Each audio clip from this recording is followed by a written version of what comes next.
Officer Rodriguez exchanged a long-suffering look with his partner as he examined Marcus's permits for the third time. Officer Chen was trying, and failing, not to laugh as Elaine continued her documentary narration from her elevated position. The perpetrator appears to be using heavy machinery to destroy critical neighborhood infrastructure, Elaine announced to her live stream audience, which, according to the counter visible on her phone, consisted of 17 people. This brazen act of aquatic terrorism continues despite police presence. "Madame," Officer Chen called up to her, "we've verified that Mr. Patel has all the required permits for this work. He's not violating any laws or ordinances." "Check again," Elaine demanded. "There must be a statute about the destruction of joy. What about the children's right to splash?"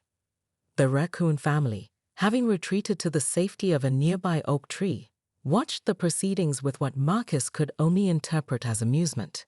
He had discreetly relocated their nest to a cozy spot beneath his garden shed the previous evening, complete with some leftover insulation for comfort. "Ma'am, you need to come down from there," Officer Rodriguez said firmly. "You're trespassing on your neighbor's tree." "It's a shared tree," Elaine declared. "The roots clearly extend onto my property, creating a botanical easement." Marcus's friend Dante, a contractor who had volunteered his Saturday to help with demolition, whispered, "Dude, is she always like this?" "This is actually her being restrained," Marcus replied. "Yesterday she left a binder on my porch containing 27 photos of children crying, labeled pool removal victims." While the officers attempted to coax Elaine from the tree, a negotiation complicated by her insistence that she would only descend if provided with a proper media platform, Marcus and his friends resumed work. The jackhammer made quick work of the cracked concrete deck, while a small excavator began digging out the deeper end of the pool. Each mechanical sound seemed to physically pain Elaine, who clutched at her heart dramatically with every chunk of concrete that was removed. By early afternoon, a small crowd of neighbors had gathered on the sidewalk, drawn by Elaine's increasingly theatrical performance and the unusual sight of police trying to talk a middle-aged woman in a safari outfit down from a tree. Some brought lawn chairs.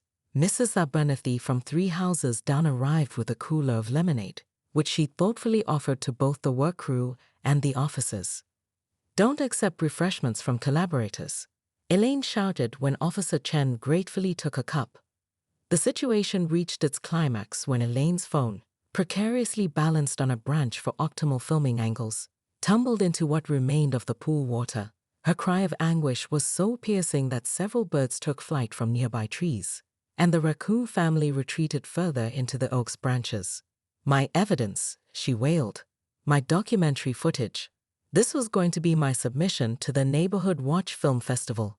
Taking advantage of her distraction, Officer Rodriguez finally convinced Elaine to descend from her perch, promising that her statement would be included in the official police report, a document that would later become legendary in the precinct break room.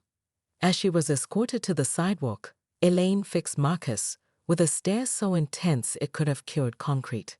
"This isn't over," she hissed, her voice dropping to a theatrical whisper. "The Homeowners Association meets on Tuesday." "We don't have a homeowners association," Marcus pointed out. "We do now," Elaine replied ominously. "Emergency bylaws were distributed by email last night." "Has the police finally departed?" with Officer Chen discreetly giving Marcus a sympathetic thumbs up. The pool demolition continued, but Marcus couldn't shake the feeling that the day's drama was merely the opening act in Elaine's production. Elaine Winters considered herself the unofficial mayor of Maple Street.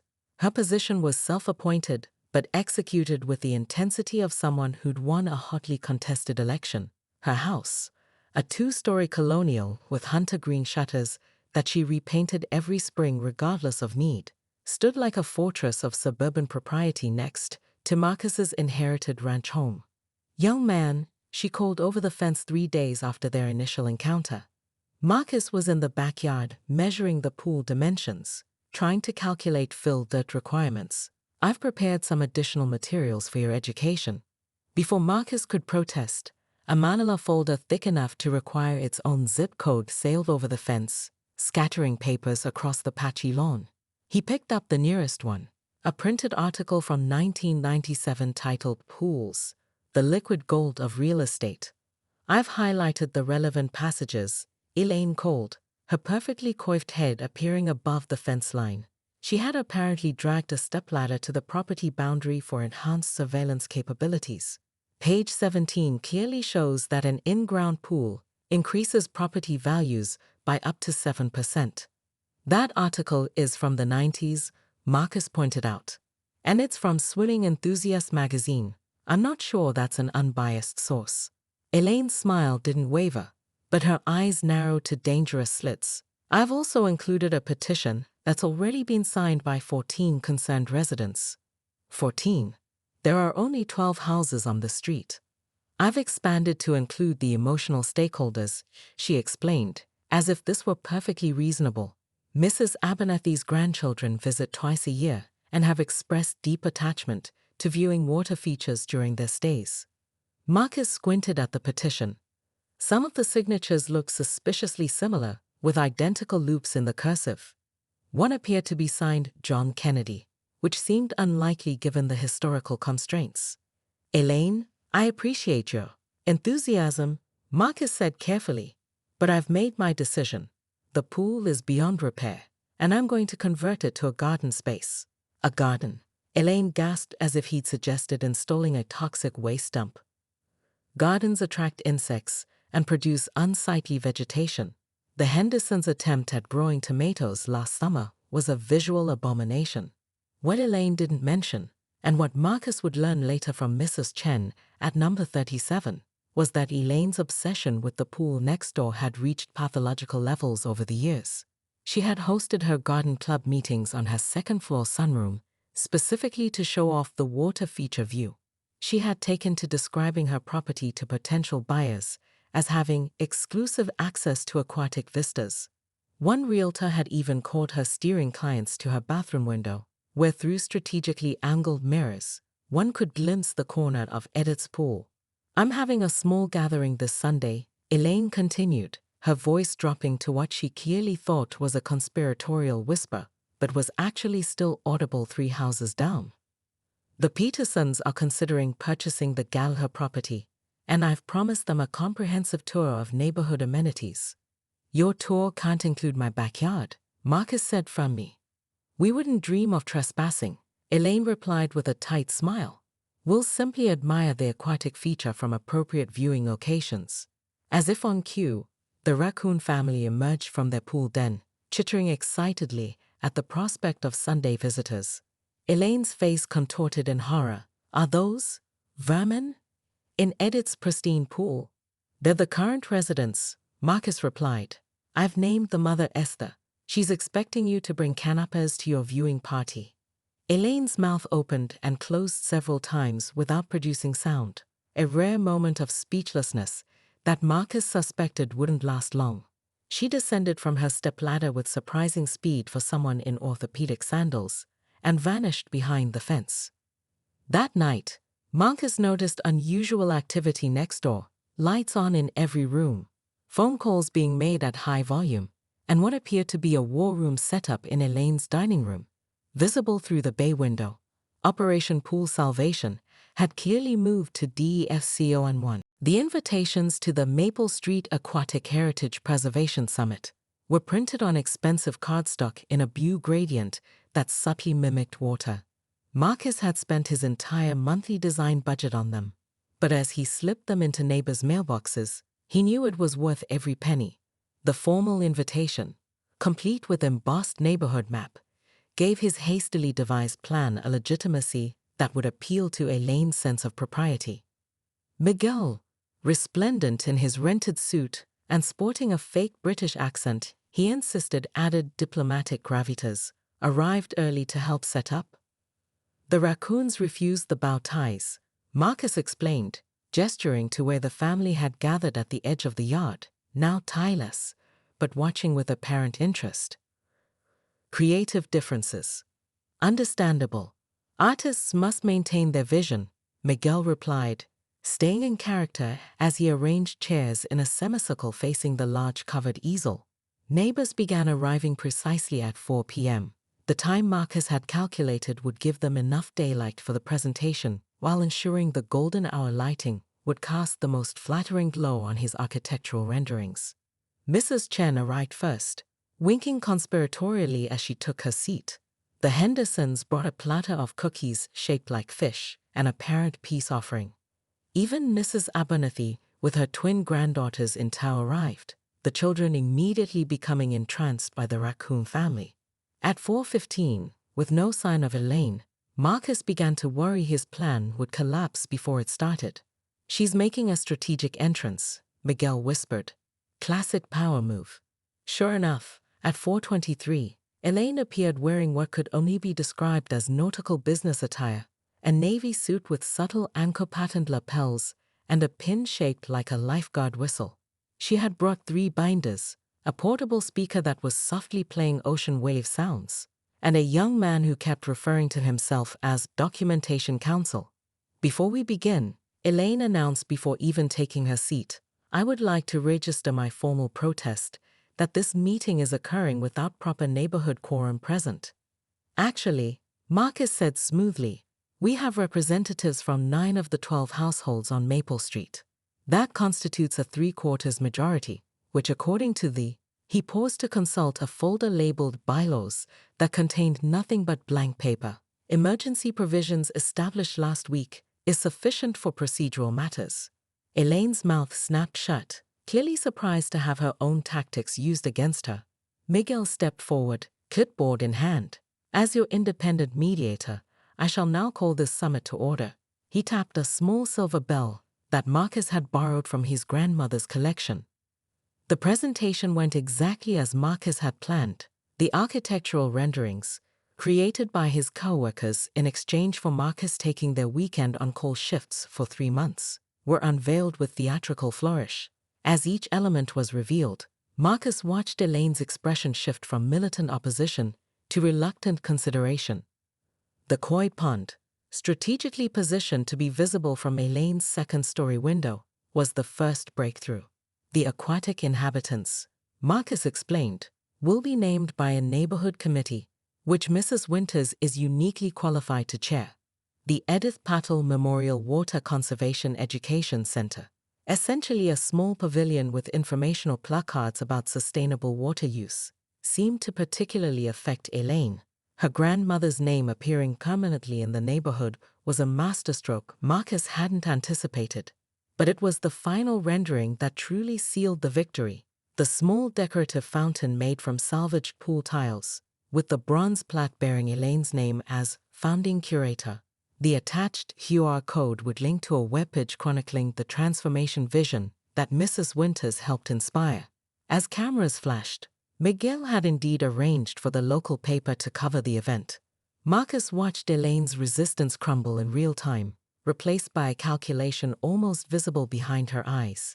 This was a way to save face while still getting recognition. Marcus sighed as he set down his now lukewarm coffee and pulled out his phone to take pictures of the raccoon family. At least someone was enjoying the pool. His grandmother Edith had always been meticulous about pool maintenance. Chlorine levels checked twice weekly, filters cleaned religiously, surfaces scrubbed until they gleamed. But in her final years, as arthritis claimed her joints and dementia slowly erased her sharp mind, the pool had suffered along with her. The inheritance had come at a complicated time for Marcus. At 32, he'd been living in a cramped studio apartment downtown, trying to build his freelance graphic design business while nursing the wounds of a recent breakup. His grandmother's modest 3-bedroom ranch-style home represented both opportunity and obligation. "What am I supposed to do with you?" he mumbled to the raccoon family, who seemed to be conducting some sort of swimming lesson in what remained of the murky water. The mother raccoon chattered back, as if offering suggestions. The pool had once been the neighborhood gathering spot. Marcus had childhood memories of summer barbecues, his grandmother presiding over the grill, while kids did cannonballs and adults sipped cocktails with little umbrellas. Edith's signature touch? "A drink should be as delightful to look at as it is to taste," she'd always said. Now the only things floating in the pool were dead leaves, a deflated beach ball, and what appeared to be a very content bullfrog. Marcus pulled out the folder containing the renovation estimates he collected. The numbers still make him wince. $28,500 for a complete restoration from Splashy Pool Services, $32,750 from Elite Aquatics, which included a premium tile package he hadn't even asked for, $25,900 from Budget Pools, though their representative had warned him that unexpected issues typically added 30% to the final bill. Then there was his annual income, $42,000 in a good year, less in a bad one. The math wasn't complicated. His phone rang, his sister Julia calling from Seattle. "Hey, how's it going with Grandma's house?" she asked, the sound of her toddler screaming in the background. "The raccoons seem happy with their inheritance," Marcus replied, watching as one of the kids attempted to dive from a broken pool ladder. "You're still planning to fix it up, right? Mom said you're thinking of filling in the pool, which seems crazy. That pool is like the only good memory we have from visiting Grandma's." Marcus pinched the bridge of his nose. "Jules, the cheapest quote I got was nearly $26,000. That's more than half my annual income." "But it's an investment," she insisted. "Think about resale value. I'd have to live here for years to recoup that investment," Marcus explained for what felt like the 100th time. "And the roof needs replacing. The furnace is from the Reagan administration, and I'm pretty sure there's asbestos in the kitchen ceiling tiles." "Well, Mom's not going to be happy. Mom lives in Florida and visits once every 3 years," Marcus countered. "She doesn't get a vote." After hanging up, Marcus walked the perimeter of the pool, noting the cracks where tree roots had pushed through the concrete, the rust stains bleeding from the ancient pump system, and the collapsed section of decking that had become a perfect ramp for his new raccoon tenants. Even if he had the money, saving this pool would be like trying to resurrect a dinosaur. That evening, as Marcus sat on the creaky back porch steps, watching fireflies blink in the gathering dusk, he made his decision. The pool would go, and in its place, he'd create something sustainable, something that wouldn't drain his bank account or the local water table, something his grandmother, who had maintained an impressive victory garden alongside her swooning career, might actually approve of. Little did he know that this practical decision was about to plunge him into a neighborhood war. Marcus awoke Monday morning to find his front yard transformed into a bizarre art installation.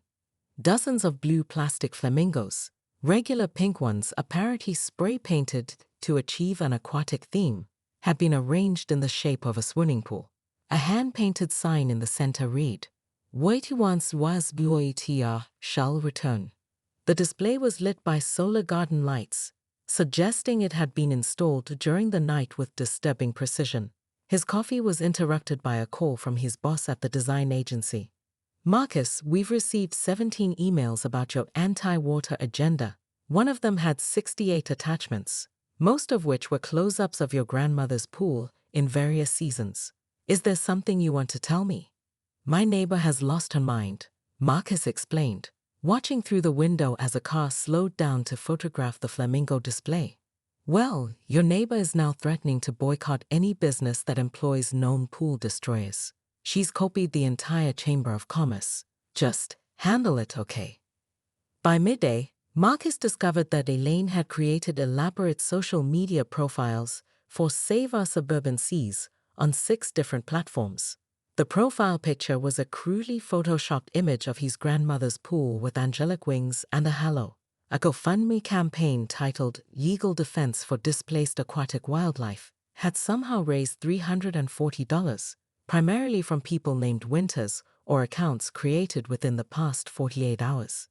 The pink legal letter from Elaine's daughter arrived that afternoon via certified mail, requiring Marcus to sign for what the delivery person described as the most heavily perfumed legal document I've ever handled. The envelope included a business card identifying Brittany Winters as Aquatic Rights Advocacy Specialist, JD candidate. The letter began with, "Whereas the visual appreciation of water features constitutes a form of adverse possession under the doctrine of attractive nuisance," and deteriorated from there into what appeared to be legal terms randomly selected from a first-year law textbook. Marcus's cousin Preya, an actual attorney who specialized in property law, laughed so hard during their video call that she had to mute herself 3 times to regain composure. "This isn't a cease and desist," she wheezed. "It's a word salad with legal dressing." She cites 9 laws that don't exist and references 3 Supreme Court cases that appear to be named after Britney's cats. "So I can ignore it? Legally?" "Absolutely. Practically. I'm not sure ignoring Hurricane Elaine is working out for you." That evening, Marcus returned from a grocery run to find a candlelight vigil in progress on the sidewalk in front of his house. 7 people, including Elaine in what appeared to be a wetsuit with a formal blazer over it, stood holding blue candles and humming what sounded suspiciously like the theme from Titanic. Mrs. Chen, who lived across the street and had been providing Marcus with intelligence reports on Elaine's activities, texted him, "Don't engage." She hired the others from a community theater group. The tall one played Willie Loman last month at the community center. The next morning, Marcus's sister called in a panic. "Why is someone named Elaine sending Mom Facebook messages about your son's betrayal of Grandma Edith's aquatic legacy?" Mom's bridge club is apparently divided into pro-pool and anti-pool factions now. Marcus sighed, watching through his kitchen window as Elaine conducted what appeared to be a tour for 2 confused-looking people in business attire, gesturing dramatically toward his backyard while consulting a laminated presentation board. "Jules, I think I'm going to need a more strategic approach than just ignoring her." "What are you going to do?" Marcus smiled as an idea began to form. "Fight water with water, but on my terms."